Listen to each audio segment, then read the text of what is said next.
Justin Fields graduates from the Ohio State University. As you guys know, I live in Columbus. Definitely proud of that young man. We're going to talk about that. Plus, the wide receiver coach, Tyke Tolbert, gives us an injury update on Darnell Mooney and how the Bears are experimenting with Tyler Scott. We're going to talk about all that and more right after this. You are now tuned in to Chicago Bears Central, your number one place for all Chicago Bears news and content. All right, Bears fans, welcome to another episode of Chicago Bears Central, your number one spot for everything Chicago Bears related. If you want to follow me, you can do so right off the top at CEO Haize. That's CEO Haize. If you want to follow the show, you can do so at Chi Bears Central on every social media platform. But let's go ahead and get into the content for today. Right, real quick update. Justin Fields has officially graduated from the Ohio State University. And, Kevin Warren was in attendance. And, it's just good to see somebody still go after their degree and have a backup plan, right? I think everyone, when you look at these professional athletes, we kind of think in just the vacuum of them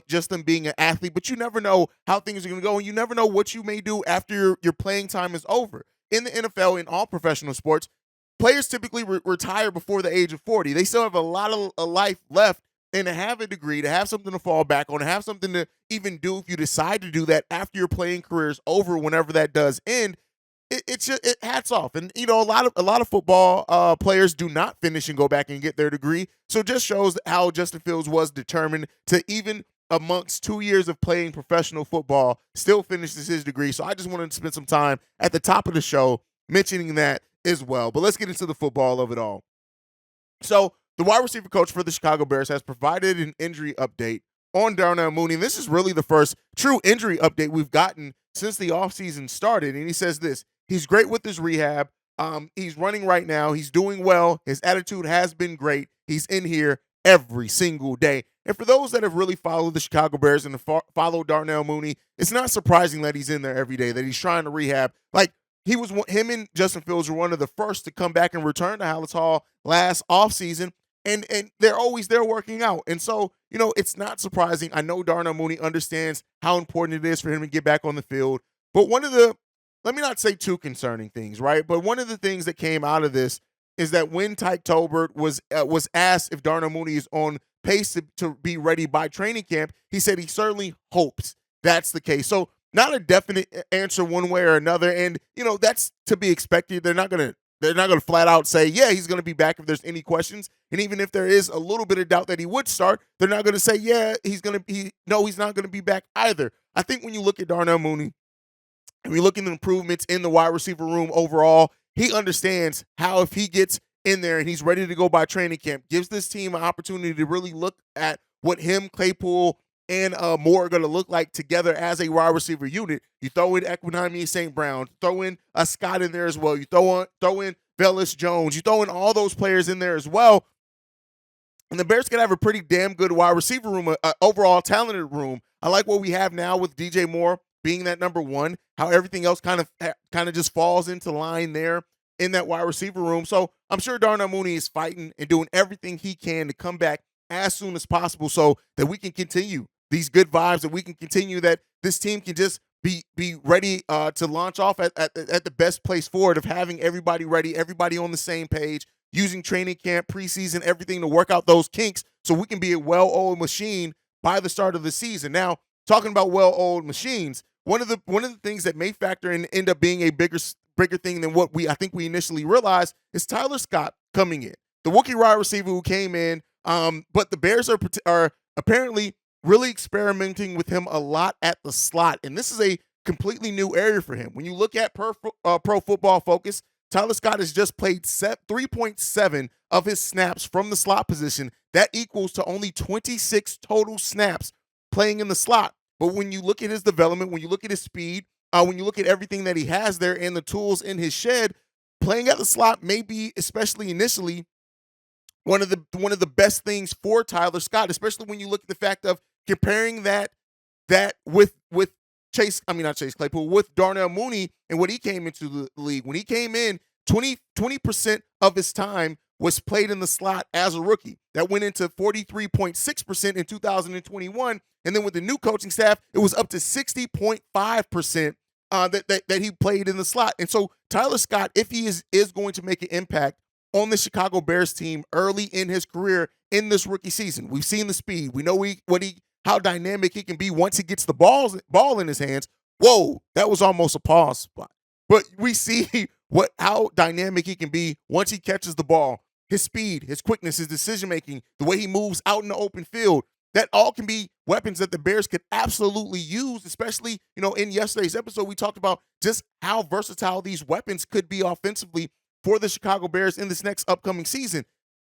When you look at how everything is going to factor in, you got Chase Claypool and DJ Moore, who are going to primarily be out on the outside. You then have Mooney, who's going to play 2/3 of his time in the slot position. He's still going to play outside as well. That opens up for Tyler Scott to come in, play a lot in that slot position if he does, earn that spot in the rotation. And with his speed and his quickness and what he does out in the open field, that could turn into something very dynamic for the Chicago Bears as they look to continue to evolve that offense overall. So I'm looking at that, and it just makes sense, right? It makes sense that they are experimenting with him there.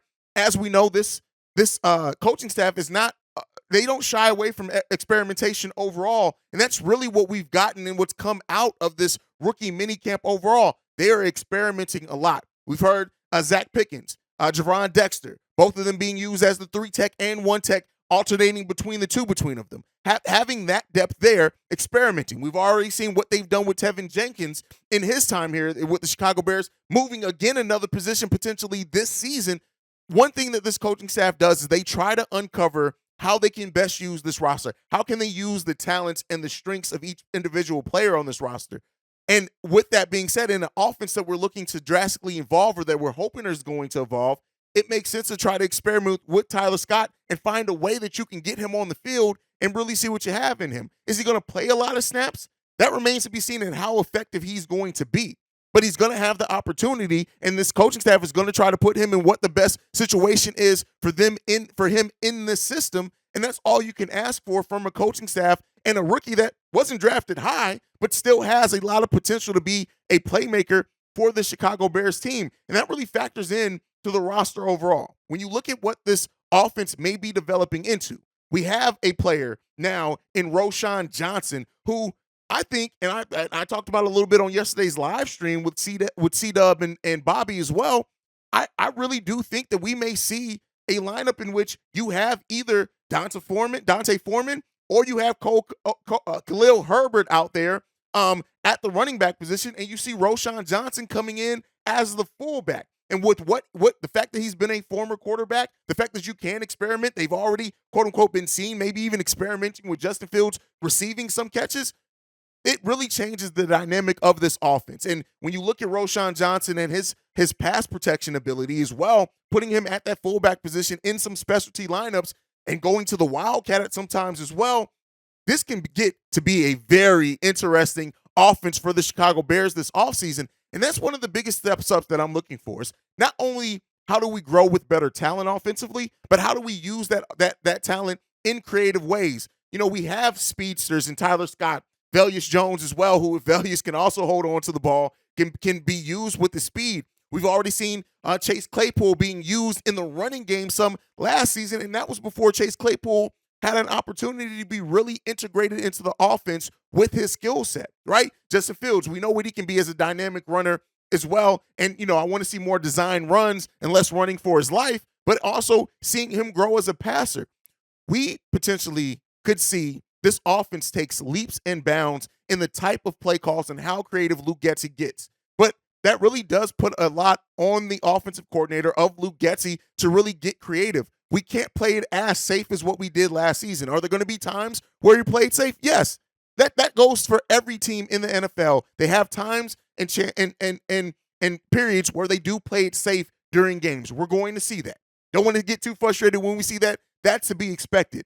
But when we're actually trying to be dynamic, when we're opening up that playbook some, and hopefully with having everybody in this building in training camp early on, that we see that a little bit earlier for the Chicago Bears. And so, that's what I hope to see offensively from them. And that's really coming through in what we've seen as well in training camp, the rookie mini camp so far. And that's how this roster is really shaping up to be, at least offensively. Now, on the defensive side of the ball, we also got some word from the rookie mini camp as well that Tyreek Stevenson is a fast study. Now, again, rookie minicamps are really meant to test the player and just to see how much they can do before they're integrated fully into a defensive or offensive scheme. But it seems right now Tyreek Stevenson is getting nothing but glowing responses from the coaching staff so far. The cornerback coach, John Hoke, had this to say. He's done a good job of learning the defense. It's been quick for him. He's done a good job of trying to understand the concepts we teach.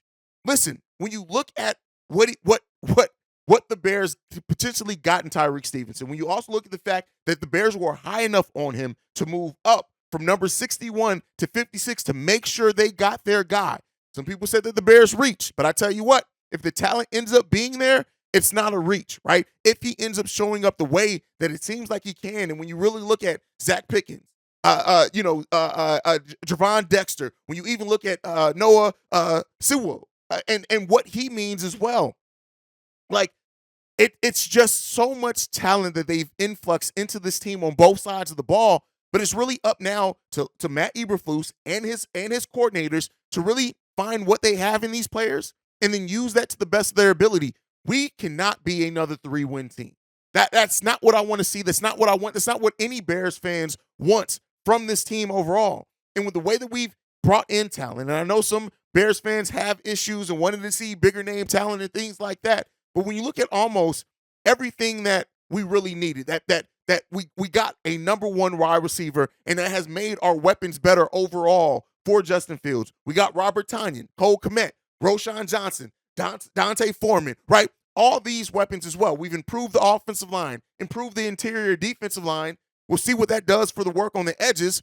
Our linebacking core, extremely solid, especially in coverage linebacking core. You've now brought in some competition between Sanborn, Noah as well here. Like, we've done work. And hopefully that work transitions and shows itself on the football field, and we get more wins. The sky's the limit right now for this team, as it is for every team. I don't want to make that exclusive to the Chicago Bears because it's not.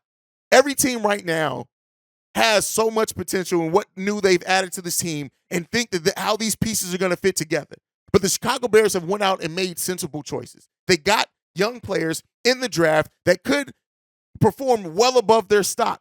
We hear nothing but glowing things from Roschon Johnson, nothing but glowing things from players like Tyreek Stevenson, and how they are trying to have a development plan for these players, right? I know that this offseason may have not gotten the names that we initially came in with the Bears having the most salary space, cap space is the word I'm looking for, in free agency. Some people just thought it would be all big name after big name after big name signing. It wasn't necessarily that, but we got depth in the right places, right? We got players that are good in the right, solid players, right? That while, hey, on paper you may say, hey, this player is cool, but when everything comes together, how this team comes together, how the coaching staff utilizes these players' skill sets is what's going to tell the story for the Chicago Bears in 2023. And as we march forward into that season, I tell you what, I can't wait. I cannot wait. You guys have seen the excitement. I've seen your excitement here in the comment section as well. We're finally marching towards the Bears being a team that hopefully is going to have more expectations and live up to the expectations of wins. But it really comes down to a few key things, key cogs in how the coordinators use this improved talent, right? Does the talent end up developing in a meaningful way that pays off for the Bears?